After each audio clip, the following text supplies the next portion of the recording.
আজকে আমি কেক বানাবো। তুমি কেক বানাতে পারো? হ্যাঁ পারো? হ্যাঁ, আমার দিদি শিখিয়ে দিচ্ছে। আচ্ছা, বানাও।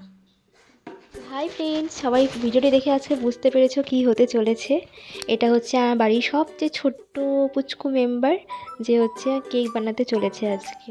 তো ভিডিওটি খুব মজাদার হবে, সবাই লাস্ট অবধি দেখো। কেমন হয়েছে আমাকে অবশ্য কমেন্ট করে জানিও।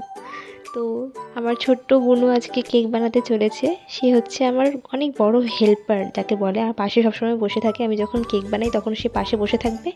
যদি আমি কিছু ভুলে যাই দিতে, মানে আমি একটু ভুলক্কর টাইপের, তো আমি কেকে অনেক সময় অনেক কিছু ভুলে যাই, তো সে আমাকে মনে করিয়ে দেয়, দিদি এটা দাওনি, দিদি এটা করে দাওনি।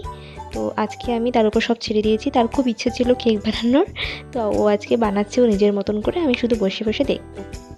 যাই হোক, ও স্পঞ্জকে আগে কেটে নিয়েছিল দুভাগে, এবার হচ্ছে বোর্ডের ওপর ক্রিম লাগিয়ে স্পঞ্জ বসিয়ে তারপরে সুগার সিরাপ দিয়ে দিচ্ছে। আজকে আমি আর কিছু বলে দেবো না, সব কিছু রেডি করে দিয়েছি। ও নিজের মতন করে সুন্দর করে যা খুশি করুক, আমি শুধু দেখছি। ওর সুগার সিরাপ দেওয়া আর হচ্ছে না, কোথায় রাখবো সেটাও বুঝতে পারছিল না। যাই হোক, তারপরে হচ্ছে ক্রিম লাগাবে। দেখি কি সুন্দর করে ক্রিম লাগায় ও, মানে কি করছে। যাক, আস্তে ধীরে করে ও ক্রিম লাগিয়ে নিয়েছে। তারপরে আবার ঘোরাচ্ছে টার্টেল দিয়ে, অত সুন্দর করে নেক্সট লেয়ারটা বসিয়ে দিল। সেটা ঠিকঠাক করে বসায়নি, ভালোভাবে চেক করে আবার সুন্দর করে বসালো। তারপরে আবার সুগার সিরাপ দিচ্ছে, যা ওর মনে আছে কোনটার পরে কী দিতে হবে।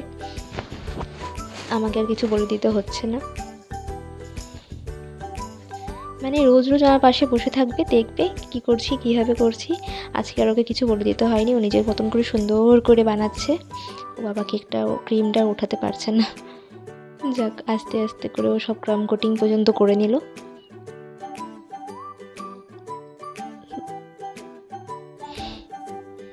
এরকম বুনু থাকতে আর কিছু লাগে, রোজ আমার কি সুন্দর হেল্প করে দেয় ও। যাজ্ঞা, সুন্দর করে ঘোরাতে পারছে, এটা দেখে আমি খুব খুশি হয়েছি। ভিডিওটি সবাই দেখো লাস্ট অবধি। ওহো, ক্রাম কোটিং করতে করতে ও নিচের দিকে চলে গেছিলো, বুঝতে পারছো না কি করে করবে। যাক, লাস্টে ও সব ঠিকঠাক করেছে, সুন্দর করে মুছে নিল বোর্ডটা। এবার দেখছি আমাকে পরিষ্কার মতো আমি মুছে নিই। বাহ, হয়ে গেছে ক্রাম কোটিং। তারপর এটা ফ্রিজে রাখা হবে, ফ্রিজ থেকে বের করে এনে ও কালার করছে। সবাই দেখো কি সুন্দর করে ও কেকের মধ্যে কালারও করে নিয়েছে। আসলে কেকটা হবে ইয়েলো কালারের। তারপর ফন্ডেন্টের কিছু নামটাম আমি করে দিয়েছিলাম, ওর উপর থেকে ড্র করে নিলে। এবার হচ্ছে লাস্টের পোর্শনটা, ফাইনাল ফিনিশিংটা ওকে দিয়ে আর করানো যাবে না, যেহেতু এটা কাস্টমারের কেক ছিল, এটা আমাকে করতে হবে। তো লাস্ট ফিনিশিংটা আমি করে দিচ্ছি। আগে ক্রাম কোটিং করে নিয়েছিল, তারপর আমি ফুল ফাইনাল ফিনিশিংটা দিয়ে নিই। আস্তে ধীরে করে আমি ফাইনাল ফিনিশিংটা দিয়ে নিয়েছি। এটা ওকে দিয়ে আর করানো যাবে না, নয়তো কাস্টমার আমাকে আর কোনোদিনও অর্ডারই করতো না। যাই হোক, লাস্ট পর্যন্ত আমি ডেকোরেশনটা করে নিলাম। তোমরা সবাই লাস্ট অবধি দেখো, কেমন লাগবে আমাকে জানিও। অবশ্য পুনু আমার পাশে বসেই ছিল, আমার হাত থেকে মানে কেড়েই নেবে, ও নিজেই সব করবে এমন ভাব। যাই হোক, কোনোরকম করে আমি চকলেট ড্রিপ দিয়ে সুন্দর করে সাইডে ড্রিপ দিয়ে দিয়েছি। এবার এর ওপরে ফ্লাওয়ার ডেকোরেশনগুলো আমি করে নেব।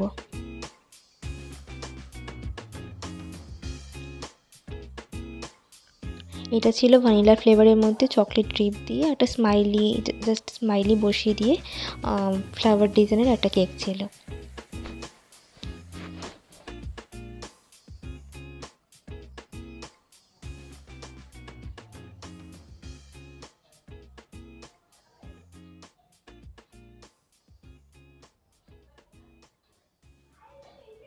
সুন্দর করে আমি ইয়েলো ফ্লাওয়ার, হোয়াইট ফ্লাওয়ার দিয়ে সাইড সুন্দর করে গোল গোল করে ডিজাইন করে নিয়েছি। এরপর হচ্ছে ফন্ডেন্টের কিছু টপার্স যেগুলো বানিয়ে রেখেছিলাম, মানে স্মাইলি একটা টপার বানিয়ে রেখেছিলাম আর নামটা লিখে রেখেছিলাম, সেগুলো দিয়ে সুন্দর করে ডেকোরেশন করে তারপর আমি স্প্রিঙ্কেল দিয়ে ডেকোরেশন করে ফাইনাল ডেকোরেশনটা করে প্যাক করে নেব। এই যে এগুলো হচ্ছে টপারের মধ্যে বানিয়ে রেখেছিলাম, সেগুলোকে মাঝখানে সাজিয়ে দেবো।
চলেগি